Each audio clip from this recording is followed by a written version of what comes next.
The lights of the Galactic hub station burned bright against the endless darkness of space. Jiho walked through the crowded festival plaza, his eyes wide with wonder. Aliens from 100 different worlds filled the streets. Some had scales, some had fur, and others looked like walking crystals. Music from different cultures mixed in the air, creating a strange but beautiful sound. Jiho was 17 years old and far from home. Earth was 3 months of travel away, but he didn't feel homesick. Not yet. He was here as an exchange student, learning about the galaxy that humanity had only recently joined. His father, Ambassador Hyunwoo, worked in the diplomatic tower above. His sister Dayun was back on Earth working with the military.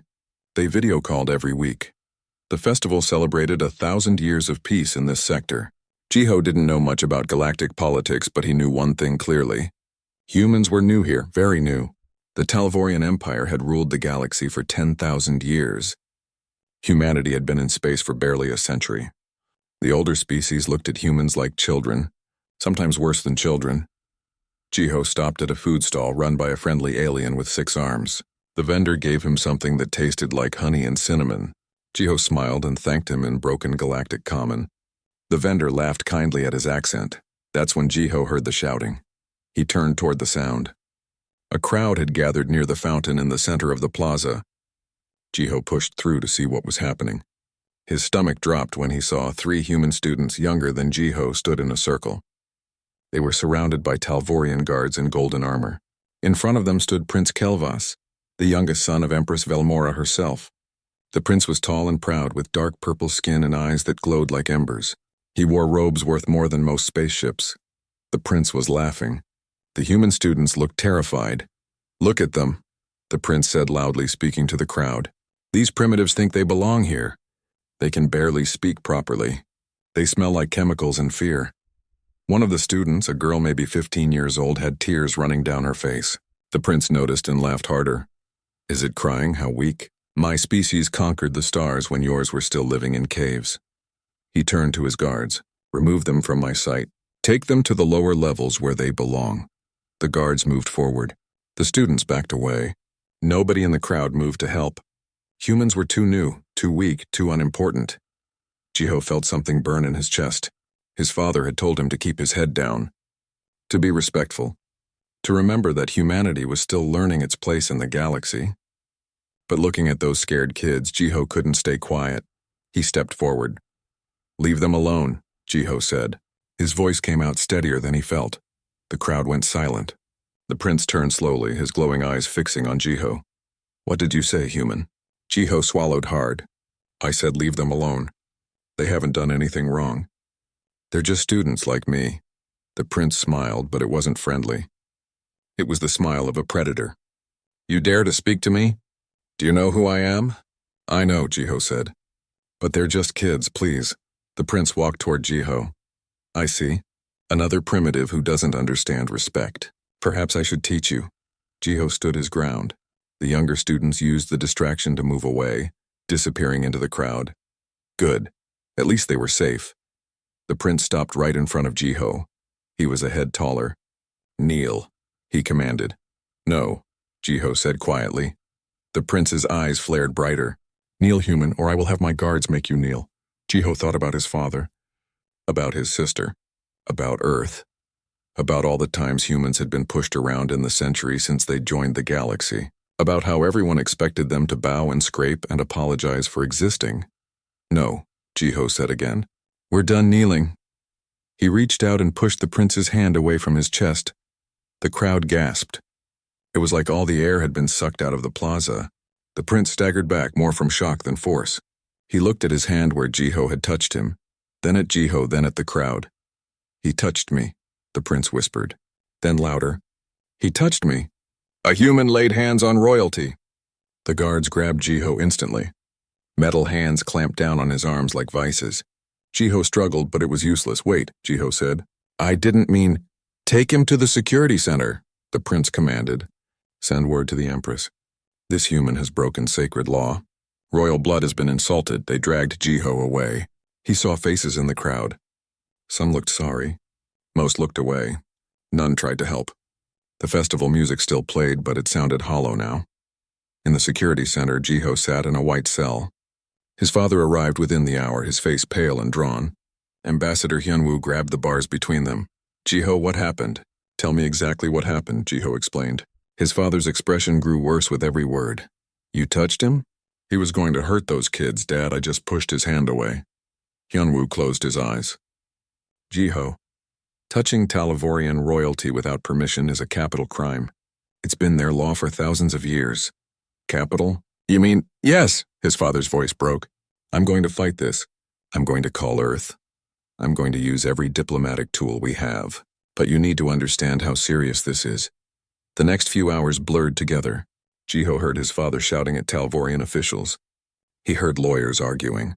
He heard his mother's voice on a communication line crying. He heard his sister Daeun demanding to speak to someone in charge, her voice hard and angry. None of it mattered. The Empress herself made the decision. The law was the law. No exceptions. The human boy would be executed as an example, to show that even the newest species must respect Talvorian authority. The execution would be public, broadcast across the galaxy, a message to everyone about what happened when you disrespected the Empire. Jiho sat in his cell and watched his father collapse outside the bars. The great Ambassador Hyunwoo, who had negotiated treaties and trade agreements, who had brought humanity to the galactic stage, fell to his knees and wept. "I'm sorry, Dad?" Jiho whispered. "Don't," his father said through tears. "Don't apologize for being brave. Don't apologize for being human." They brought Jiho out 6 hours after his arrest. The central plaza had been cleared. A platform stood where the festival had been. Screens floated in the air, broadcasting to every corner of the station and beyond. Millions would watch. Maybe billions. Jiho walked up the steps. His legs shook, but he didn't fall. His father stood in the crowd, held back by guards. Their eyes met. Hyunwoo mouthed something. "I love you." The executioner was a machine, cold and efficient. The Talvorians believed in quick deaths at least. Jiho was grateful for that. Prince Kelvis stood nearby, watching with satisfaction. They asked Jiho if he had final words. He looked at the camera. He thought about Earth, about humanity, about everyone watching. "Don't let them break you," Jiho said. His voice carried across the plaza, across the station, across the galaxy. "Don't ever let them break you." The machine activated. Ambassador Hyunwoo screamed. The broadcast went out to every human ship, every human colony, every human station in space. They watched Jiho die for defending 3 children. They watched his father collapse. They watched the Talvorians turn away, already forgetting. The Empire expected humanity to bow lower after this, to learn their lesson, to accept their place. They had no idea what was coming. On Earth, in Geneva, Admiral Soman received a call. In Seoul, Daeun watched her brother die and felt something cold settle into her heart. In 1,000 human settlements across the stars, people watched and remembered. The Talvorians thought they had made an example. They had made a mistake. The broadcast reached Earth 8 minutes after Jiho died. Light traveled fast, but not fast enough to save him. Admiral Soman sat in her office at Earth Defense Command in Geneva when the emergency transmission came through. She watched the entire execution in silence. When it ended, she didn't move for a full minute. Then she picked up her secure line. "Get me the Chancellor now." Across the planet, humanity watched. In Seoul, Daeun stood in her apartment, still in her military analyst uniform. The screen showed her little brother being led to the platform. She had always protected him when they were kids. She had taught him to ride a bike, helped him with homework, scared away bullies. Now she watched him die light years away, and there was nothing she could do. Her phone rang. It was her commanding officer. "Lieutenant Daeun, report to headquarters immediately. Bring your gear." Daeun's voice came out flat. "Yes, sir." She didn't cry. There would be time for tears later. Maybe. Right now, something else filled the empty space where her heart used to be. Something cold and patient and absolutely certain. In Geneva, Chancellor Yoonji sat in the emergency session of the United Earth Assembly. Representatives from every nation filled the chamber. Every screen showed the same image. Jiho's final moments played on repeat. His last words echoed in the silence. "Don't let them break you." Chancellor Yoonji stood.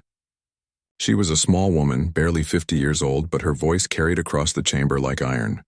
"They executed a child," she said simply, "a 17-year-old boy. His crime was defending younger children from humiliation. For this, they killed him. They killed him and broadcast it to the galaxy as a lesson. She paused. The chamber was absolutely silent. So let us teach them a lesson in return. The vote was unanimous. Not a single dissenting voice. Not one. Within the hour, encrypted messages went out to every human vessel in space, every diplomatic mission, every trade outpost, every merchant ship. The orders were simple and clear. Come home. Now. Ambassador Hyunwoo was still on the station when he received his recall order. He sat in his quarters, broken and empty. The guards had finally let him leave the plaza after Jiho's body was taken away. The Talvorians had offered their condolences. They said the law was unfortunate but necessary. They said they hoped this wouldn't damage diplomatic relations. Hyunwoo had said nothing. He couldn't trust himself to speak. Now he read the message from Earth. Report to the nearest Earth military vessel for immediate extraction. All diplomatic operations suspended indefinitely. He didn't pack. He walked out of his quarters with just the clothes on his back. He left everything behind. The office where he'd worked for 3 years. The awards on his walls. The photos of his family. Well, his family. He'd have to remove one photo now. At the docking bay, a small Earthship waited. The pilot saluted him. "Sir, I'm so sorry. Just get me out of here," Hyunwoo said. As the ship pulled away from the station, Hyunwoo looked back at the place where his son had died. The plaza was already being cleaned. The platform was being dismantled. By tomorrow, there would be no sign anything had happened. But humanity would remember. He would make sure of that. Across the galaxy, the Talvorians noticed the human ships leaving. Trade vessels departed in the middle of negotiations. Diplomats walked out of meetings. Human workers on Talvorian stations packed their belongings and boarded shuttles home. Lord Velthar, the Talvorian security minister, watched the reports with growing unease. He called the Empress. "Your Majesty, the humans are withdrawing. All of them. Every single human in our territory is leaving." Empress Velmora sat on her crystal throne unconcerned. "They're afraid. Good. Perhaps they've finally learned respect." "Perhaps," Velthar said, but he didn't sound convinced. "Should we be concerned about retaliation?" The Empress laughed. It sounded like breaking glass. "From the humans. They've been in space for barely a century. They have no fleet that could threaten us. They're insects. Let them scurry back to their little blue world." But Velthar couldn't shake his worry. He'd read reports about humans. They were stubborn, emotional, unpredictable, and they had a strange habit of holding grudges. On Earth, in a secure facility deep underground, Admiral Soman stood before a wall of screens. Each screen showed a different part of the galaxy. Human ships appeared as small blue dots, all moving in the same direction. "Home. All personnel accounted for?" she asked. Her second-in-command, Captain Jiwon, nodded. "Yes, Admiral. The last civilian ship left Talvorian space 6 minutes ago. We're clear." "Good." Soman turned to the gathered officers. "Initiate Operation Sunrise." The room went still. Every officer knew what that meant. They'd been planning it for years, hoping they'd never have to use it.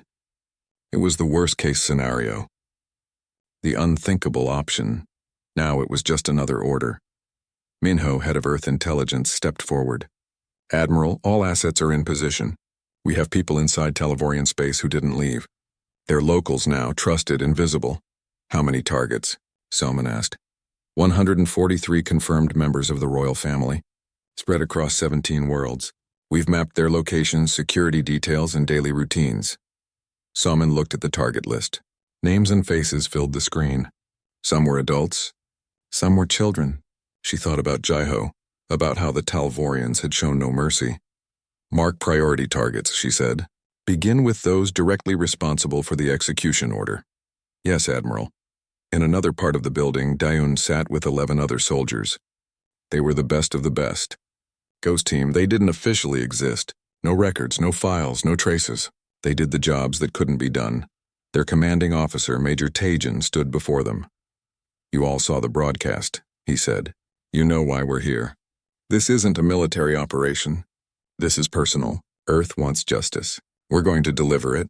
He pulled up a hologram. Prince Kelvis appeared in the air, smiling that same cruel smile from the plaza.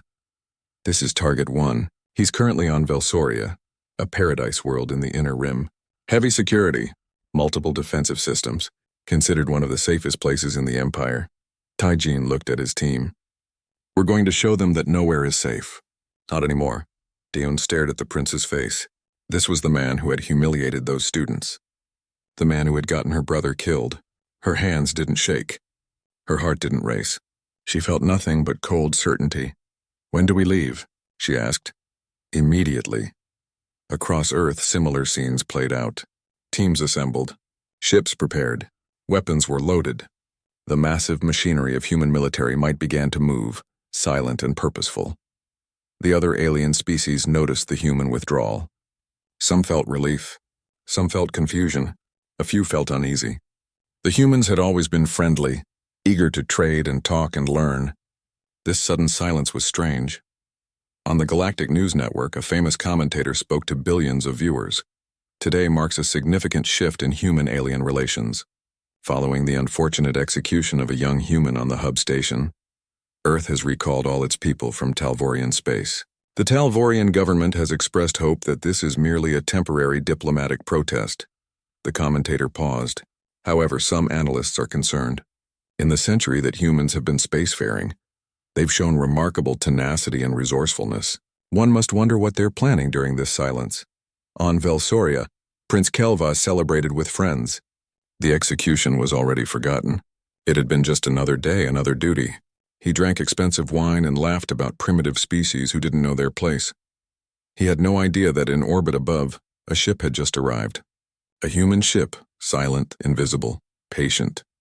Inside, Dayan checked her gear one last time. Beside her, Hajun loaded his equipment. Sarah calibrated her holographic disguise. Tajin ran final diagnostics on their communications. They didn't speak. There was nothing to say. They all knew the mission. They all knew what was at stake. 5 minutes to drop, the pilot's voice said over their helmets. Dayon closed her eyes. She thought about Jiho teaching her how to play guitar. Jiho helping their mother in the garden. Jiho laughing at stupid jokes. She opened her eyes. They were cold. Let's go to work, she said. The ship's bay doors opened. The team dropped into the night sky of Velsoria, invisible against the stars. They fell like vengeful angels, and the galaxy would never be the same. The night air of Velsoria tasted like flowers and ocean salt. Dayun landed in a garden behind the palace walls, her boots making no sound on the soft grass. Around her, the other members of Ghost Team touched down one by one. Sarah, Hajun, Taijin. They moved like shadows, regrouping behind a statue of some ancient Talvorian hero. The palace rose before them, beautiful and proud. White towers reached toward the stars. Gardens spread in every direction, full of plants from 100 worlds. Golden lights glowed in the windows. Music drifted on the breeze. The prince was having a party. Security check, Taijin whispered, pressing a device to his wrist. A holographic display appeared, showing heat signatures throughout the building. 42 guards on patrol, automated defenses active, energy shields on the main building. Where's the target? Dayun asked. Top floor, east wing. He's got 6 people with him, probably guests. Hajun looked at the palace. This place is built like a fortress. Getting in won't be easy. Good thing we're not using the door, Sarah said. She was already activating her holographic disguise. Her human features blurred and shifted. Within seconds, a perfect Talvorian noble stood before them, purple skin and glowing eyes included. How do I look? Terrifying, Taijin said. You ready? Always. Sarah walked calmly toward the main gate. The guard saw her coming and straightened. She held up a data chip that broadcast fake credentials. Lady Velkara, she said in perfect Talvorian high speech. I was invited by Prince Kelvas. I'm late and he's going to be angry. You don't want him angry with you, do you? The guards checked her credentials. The chip had cost Earth intelligence 3 years of careful work and more money than most ships cost. It worked perfectly. Of course, Lady Velkara. Please go right in. The gates opened. Sarah walked through like she owned the place. Once inside, she found a service corridor and disappeared from view. Her voice came through their earpieces a moment later. I'm in. Uploading the virus now. Taijin watched his display. Security cameras throughout the palace stuttered, then began showing loops of empty hallways. We're good. Cameras are blind. Move. They scaled the wall using magnetic grips, moving silently upward. Below, guards walked their patrol routes, seeing nothing. The security system didn't even register the intruders. Human technology was considered primitive by Talvorian standards, too basic to trigger their sophisticated sensors. That assumption was about to cost them everything. On the other side of the galaxy, similar operations were unfolding. Different teams, different targets. Same purpose. In the crystal cities of Velthar Prime, a cooking accident in a royal kitchen spread fire through the servants' quarters. Prince Velkas died in his sleep from the smoke. Tragic. Unfortunate. On the mining world of Kalthor, Princess Melvara's shuttle experienced engine failure during a routine inspection. The explosion was visible from the planet's surface. Investigators would find evidence of mechanical failure. Nothing more. Lord Velthar sat in his security center on the Talvorian homeworld, watching reports flood in. 2 royal deaths in one night. Different worlds, different causes. His unease grew stronger. Coincidence, his assistant said. Accidents happen. Not to royalty, Velthar said. Not like this. Increase security at all royal residences. Send warnings to every family member. And find out where every human in our territory is. I want a complete accounting. Sir, the humans all left. They're gone. The ones we know about left. Find the ones we don't know about. On Velsoria, Dayun and her team reached the top floor. They moved through hallways lined with priceless art and ancient artifacts. The Talvorians loved surrounding themselves with proof of their long dominance. Every painting, every sculpture, every tapestry said the same thing. We are eternal. We are superior. Target room ahead, Tajin whispered. 6 heat signatures inside. 1 matches Prince Kelvis. Hajun placed small devices at key points along the wall. Charges set. When these go off, it'll look like the building's reactor had a surge. The whole section will come down, clean and untraceable. What about the others in the room? Sarah asked. She'd rejoined them, her disguise deactivated. Diane looked at her. They chose to be friends with a murderer. That's their problem. It was harsh. Dayun knew it was harsh. But she thought about those 3 students on the plaza. She thought about Jiho stepping forward to protect them. She thought about her father watching his son die. No mercy. Not anymore. They breached the door. The room was full of music and laughter. Prince Kelvis sat on a low couch, surrounded by friends.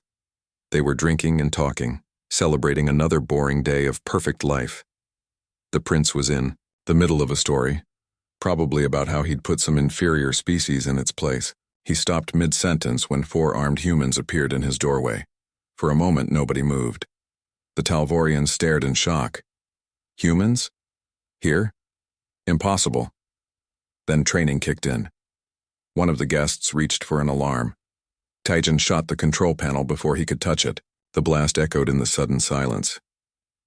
Don't move, Dayun said. She spoke in Galactic Common so they'd all understand. Nobody moves. Nobody dies. Yet. Prince Kelvas stood slowly. His eyes, which had been glowing with pleasant intoxication, sharpened with recognition. You. I know you. You were on the broadcast. The sister. That's right. You've made a terrible mistake coming here, the prince said. His voice tried for authority, but came out shaky. I'm protected by the Empire itself. You can't touch me. Dayun walked toward him. The prince's friends scattered to the edges of the room.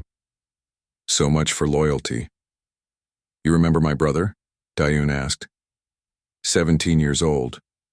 You killed him for defending children. For touching your hand. I didn't kill him.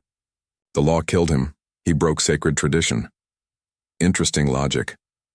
Dayun pulled out a small device. She activated it, and a hologram appeared in the air. Jiho on the plaza. Jiho on the platform. Jiho saying his final words. The prince watched. He didn't look away. Maybe he had that much courage at least. When the hologram ended, Dayun spoke quietly. You made this personal. You humiliated those students for fun. You killed my brother as an example. Well, here's our example. The prince's expression changed. Fear. Real fear. Wait, you can't, I'm royalty. There will be consequences. War, death. Your entire species will... Will what? Daeun interrupted. Will kill one of ours as a lesson? Too late. You already did that. You taught us what the galaxy thinks of human life. Now we're going to teach you what happens when you hurt us. She nodded to Hajun. He activated the charges. 30 seconds, he said. Daeun and her team moved to the window. Outside, their extraction ship appeared, hovering silently. No, the prince shouted. Wait, I'm sorry, I didn't know. Yes, you did, Daeun said.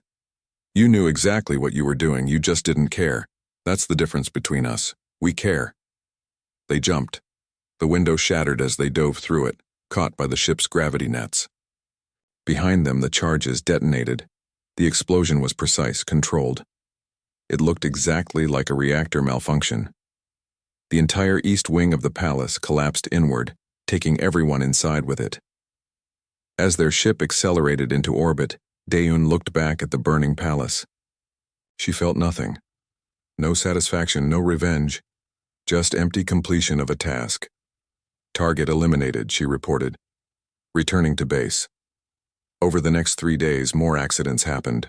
A transport carrying Princess Helmaya crashed into a mountain.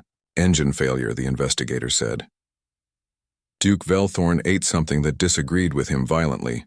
Acute poisoning, the doctors concluded. Commander Relvus, third in line for the throne, disappeared during a hunting trip. Search parties found nothing. Lord Velthar watched the body count rise. He called emergency sessions with his security staff. They analyzed every incident. They found mechanical failures, natural causes, accidents, and bad luck, but no evidence of foul play. Nothing that suggested murder, except it was murder. Velthar knew it in his bones, but knowing and proving were different things. The humans, he told the Empress. It has to be them. This started right after the execution. Empress Velmora stood before her window, looking out at her capital city. You have proof? No proof. But 17 royals dead in 3 days, that's not coincidence. Then find proof. Find these human assassins, make them confess. Your Majesty, the humans all left. We tracked every single one. They're gone. Then who's killing my family? The Empress demanded. Her voice cracked slightly. 17 dead. 17 people who shared her blood. And more might die before this ended. Velthar had no answer. In truth, the humans doing the killing weren't recent arrivals. They'd been in Televorian space for years, some for decades. They were merchants who'd married locals, workers who'd taken jobs and settled down, students who'd stayed after graduation, people nobody paid attention to because they were just humans. Weak, harmless, forgettable. Until now, a man named Bongsu ran a restaurant on the 3rd level of a station near Talvorian space. He'd been there for 15 years. His food was good. His prices were fair. Royal family members sometimes stopped by when they passed through.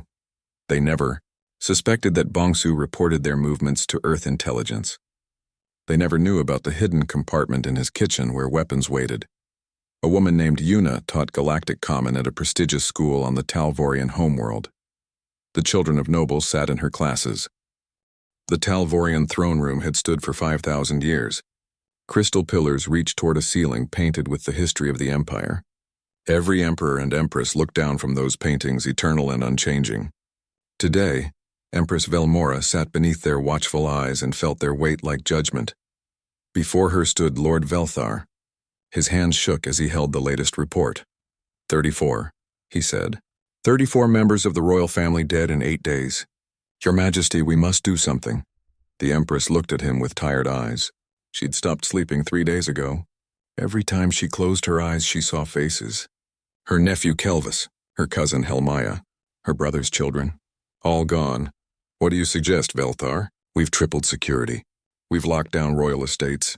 We've searched for these human assassins. Nothing works. They're ghosts. Pull everyone back here. To the home world. Concentrate them in the palace. We can defend one location better than 17 scattered estates.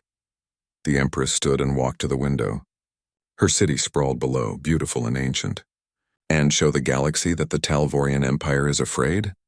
That we're hiding in our own palace? Better afraid and alive than proud and dead, Your Majesty. She turned back to him. Do it, contact everyone. Bring them home. Messages went out across the Empire. Every royal received the same order. Return to the throne world immediately. Maximum security. No exceptions. 12 royals remained. 12 out of 143. The rest were already dead, lost to accidents and incidents that left no evidence but a growing certainty that humanity was hunting them. On Earth, Minjay stood in the plaza that had been renamed Jiho's Memorial. Thousands of people gathered around him holding candles. His camera crew broadcast to every human settlement in space. Today marks 1 week since Jiho died, Minjay said to the camera. 1 week since the Talvorian Empire executed a child for defending children. The Empire expected us to bow, to accept, to forget. He looked at the crowd. We have not forgotten. We will never forget, and neither will the Talvorians. 34 of their royal family are gone. Not through warfare, not through fleets and soldiers, but through precision, through justice, through the absolute certainty that humanity protects its own. The crowd was silent. Some people cried. Others stood with faces hard and cold. Everyone understood what was happening. This wasn't war. This was a message written in blood. Touch one of ours and we will end your bloodline. In Geneva, Chancellor Yunji prepared for her address to the Galactic Council. For the first time since Jiho's death, Earth was sending a representative. Ambassador Hyunwoo volunteered. He wanted to look the Talvorians in the eye. Are you sure about this? Admiral Soman asked him. It's going to be difficult. Hyunwoo adjusted his formal suit. He looked older now. Grief had carved lines in his face that hadn't been there 2 weeks ago. I need to do this. For Jiho, what will you say? The truth. He picked up a small data chip. Every second of his execution, every plea I made that they ignored, every cold refusal, the galaxy needs to see what they did. The Talvorians won't like it. Good. The Galactic Council met on a neutral station far from any single species territory. Representatives from hundreds of worlds gathered in the Great Chamber. When Ambassador Hyunwoo walked in, the room fell silent. Everyone knew who he was. Everyone had seen the broadcast. The Talvorian representative, Lord Velthar himself, sat in his seat and didn't meet Hyunwoo's eyes. The council speaker, an ancient being of pure energy, addressed the assembly. We gather in troubled times. Ambassador Hyunwoo of Earth has requested to speak. The floor is yours, Ambassador. Hyunwoo walked to the center of the chamber. Every eye watched him. He activated his data chip, and holographic screens appeared around the room. I'm going to show you something, he said. His voice was steady, but barely. I'm going to show you what the Talvorian Empire did to my son. To our son. To humanity's son. The footage began. Jiho at the festival. The confrontation with Prince Kelvis. The arrest. And finally the execution. Every terrible second played out in crystal clarity. When it ended, Hyunwoo spoke into the silence. My son was 17 years old. His crime was touching a prince's hand while defending younger children from humiliation. For this, the Talvorian Empire executed him. Not in secret, not quietly. They broadcast it to the galaxy as a lesson. He turned to look at Lord Velthar. Well, we learned. We learned what you think of us. We learned what Talvorian law values. We learned that royal blood matters more than a child's life. Velthar stood. Ambassador Hyunwoo, your grief is understood. But the law is the law. Your son broke sacred tradition. He was a child. Hyunwoo's control finally broke. His voice cracked with rage and pain. A child defending children. And you killed him for it! You didn't have to. You chose to. Your Empress chose to. And now you're shocked that we responded? Responded? Velthar's voice rose. You call this a response? 34 murders. Murder? Hyunwoo shouted. You killed my son in front of billions and called it law. We're just following your example. You wanted to teach us about consequences? Consider this your lesson. The chamber erupted. Representatives shouted questions. Some demanded answers from the Talvorians. Others called for peace. The council speaker struggled to restore order. Finally, Hyunwoo held up his hand. The room quieted. I came here with a message from Earth, he said. From humanity. The Empress has 12 family members left. 12. They're gathering on your homeworld, hiding in the palace. They think walls and guards will save them. He looked directly at Velthar. They won't. Nothing will save them. Unless you do 3 things. First, release the complete footage of my son's execution to every species in the galaxy. All of it, every plea, every refusal. Let everyone see what you did. Second, the Empress must confess publicly that she had a choice, that she chose to kill a child. Third, she must abdicate her throne. Step down. End the dynasty that thought itself above justice. Impossible, Velthar said. The Empire will never. Then the 12 will become 11. Then 10, then 9. We will not stop until your royal line is ash in memory. You have 24 hours to decide. Yunwu walked out of the chamber. Behind him, chaos erupted again. He didn't care. He'd said what needed saying. Now they would see if the Talvorians valued pride more than survival.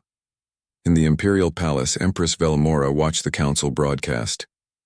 Her remaining family sat around her. 12 faces, 12 lives, all that remained of a dynasty that had ruled for 10,000 years.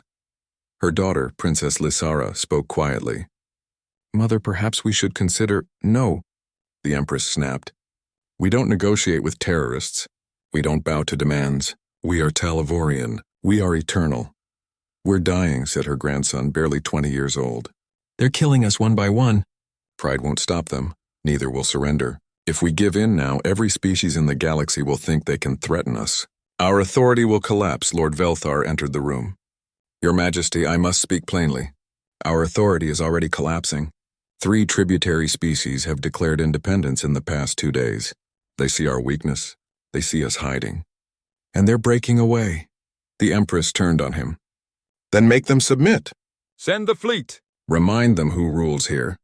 With what soldiers? Half our military is guarding royal family members. The other half is searching for human assassins we can't find. We're stretched too thin. I don't care. I will not. An explosion shook the palace. Alarms blared. Guards rushed in, weapons ready. Report. Velthar demanded. East Wing, 3rd level. Unknown cause. Investigating now. The Empress went pale. The guest quarters. My niece Helsora is staying there. They found her body an hour later. An accident, the investigator said. A power coupling failed. It happened sometimes in buildings this old. 11 remained. That night, another explosion. Then a fire. Then a mysterious illness that struck 2 royals at once. By morning, only 7 remained. 7 members of a family that had numbered in the hundreds just 2 weeks ago. The Empress finally understood. They had no wall strong enough. No guards loyal enough. No technology advanced enough. The humans were inside somehow. They'd always been inside. Waiting and watching and planning. And now they were ending a dynasty with the same cold efficiency that had ended Jiho's life. She called Velthar to her chamber. The sun was rising outside, casting golden light across her city. It looked beautiful, peaceful, unchanged by the death of empires. Send the message, she whispered. Tell the humans I agree to their terms. All of them. Velthar nodded and left. The Empress sat alone in her chamber, looking at paintings of her ancestors. Emperors and empresses who had ruled with absolute authority, who had conquered and controlled and commanded, who had thought themselves eternal. She was the last. After her, there would be no more. The dynasty ended not in glorious battle or natural succession, but in desperate surrender to a species they'd considered primitive. She thought about the boy on the plaza, the one who'd touched her son's hand. She'd approved his death without thought. It was just another law enforcement. Just another day. She wondered if he'd known. In those final moments, had he known what he was starting? Had he known that his death would topple an empire? Probably not. He was just a boy trying to do the right thing, and that's what made it worse. The message reached Earth 12 hours later. 3 words transmitted from the Imperial Palace: we accept terms. Admiral Soman read it in silence. Then she forwarded it to Chancellor Yunji. Within minutes, the halt order went out to every ghost team, every operative, every asset. Stand down. Mission complete. Diyun sat in a transport headed toward another target when the order came through. She looked at the message for a long moment, then closed her eyes. It was over. She'd spent 2 weeks living in cold fury, moving from mission to mission, erasing names from a list. Now the list was done. How do you feel? Sarah asked beside her. Diyun thought about it. Empty. Yeah, Sarah said quietly. Me too. The galaxy watched as the Talavorian Empire began its final transmission.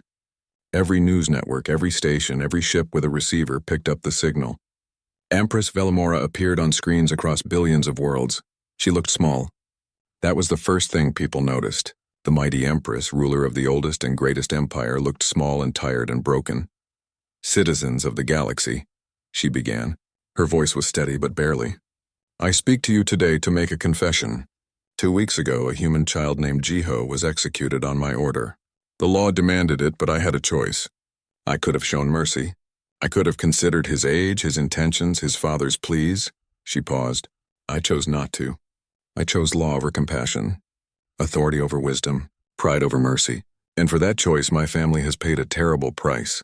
36 members of my bloodline are dead. They died because I was wrong, because I was cruel, because I forgot that every life, regardless of species or age, matters." The galaxy listened in stunned silence. The human ambassador Hyunwoo spoke truth at the council. "We killed his son and called it justice. Humanity responded, and we called it murder. But they were right. We are murderers. We murdered a child, and no law justifies that. No tradition excuses it." She looked directly into the camera. "Ambassador Hyunwoo, if you're watching, I am sorry. Those words cannot bring back your son. They cannot heal your pain, but they are true. I am sorry for what I did. I am sorry for what my empire has done, and I am sorry that it took the death of my family to make me understand." She straightened. "As of this moment, I am abdicating my throne. The Talvorian Empire will hold elections for new leadership. The royal bloodline's rule ends with me. May those who come after learn from my mistakes. May they remember that power without compassion is tyranny, and may they never forget the name Jiho." The transmission ended. For a moment, the galaxy was silent. Then everything erupted. News channels exploded with commentary. Species that had been suppressed for millennia saw opportunity. The Talvorian Empire began to fracture immediately, but humanity wasn't done. 3 days later, ghost teams moved one final time. Not to kill, to arrest. They breached the Imperial Palace using the same methods that had killed 36 royals. The remaining 7 members of the family, including Empress Velomora, were taken into custody. They were brought to Earth, to Geneva, to the international court that had been established when humanity first reached the stars. It was meant for human crimes, but now it would serve a greater purpose. The trial was public. Broadcast to every world, Ambassador Hyunwoo sat in the front row, watching as the Empress and her family faced charges of crimes against sentient life. Murder of a minor, abuse of authority, refusal of mercy. The defense argued law. They argued tradition. They argued that the Talvorians couldn't be judged by human standards. The prosecution was simple. They showed Jiho's execution. They showed 3 young students terrified and crying. They showed a boy stepping forward to protect them. They showed his father begging for his life. They showed the Empress's cold refusal. Then they asked one question. Was this justice or was this murder? The court deliberated for 3 days. When they returned, the verdict was unanimous. Guilty on all charges. The sentence wasn't death. Humanity had made its point about death. The sentence was exile. The 7 remaining royals would be sent to a remote world, far from any trade route or inhabited system. They would live there with basic supplies and no servants, no guards, no wealth. They would live as countless species had lived under their rule, forgotten and struggling. Empress Velomora heard her sentence with no expression.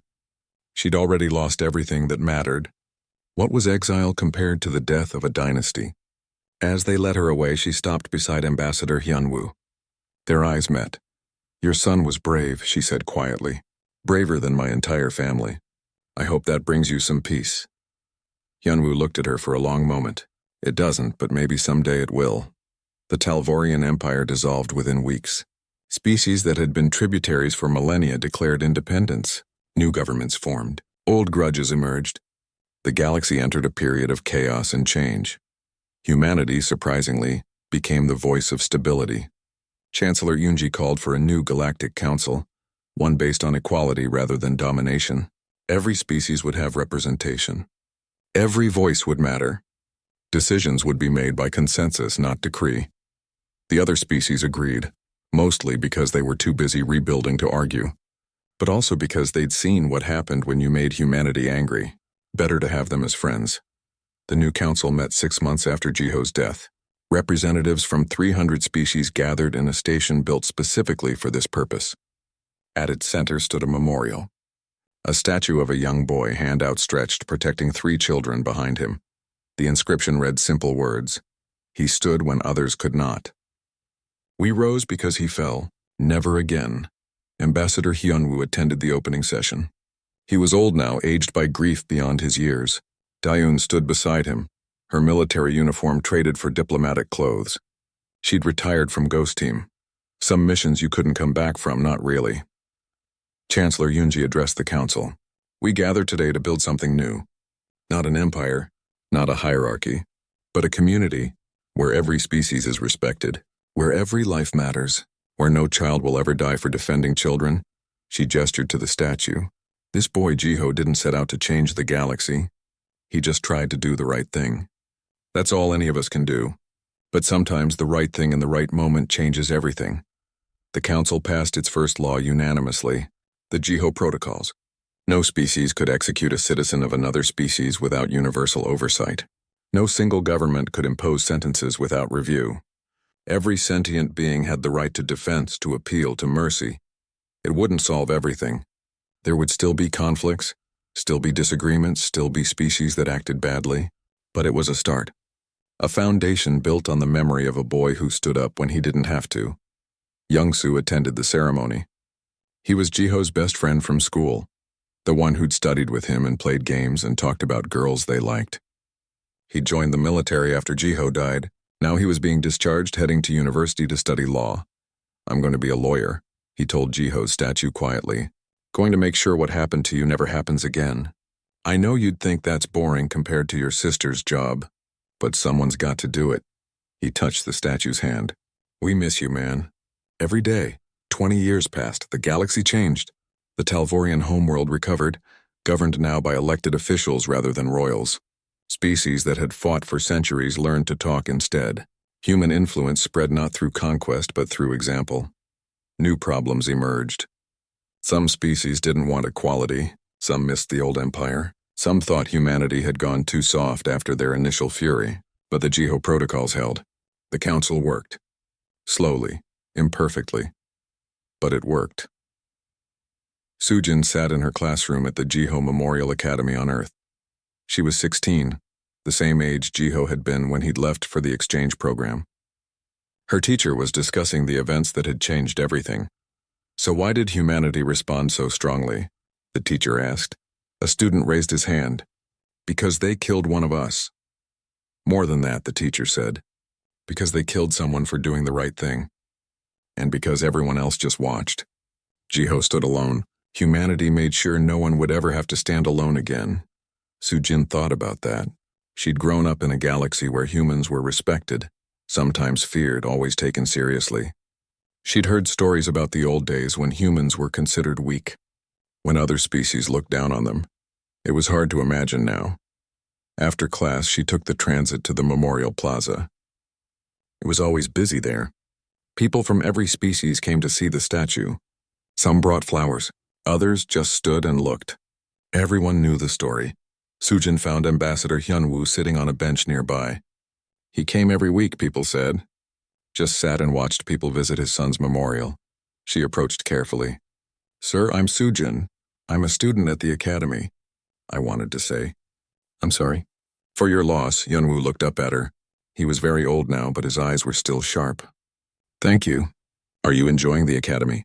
"Yes, sir. We just learned about the Jiho protocols in class." "Ah." He smiled slightly. "What do you think of them?" "I think they're good. They make sense. But I wonder, was it worth it? All those people who died, the empire falling, the chaos. Was it worth it for one person?" Hyunwoo looked at the statue of his son. "Yes," he said simply, "because it wasn't just about Jiho.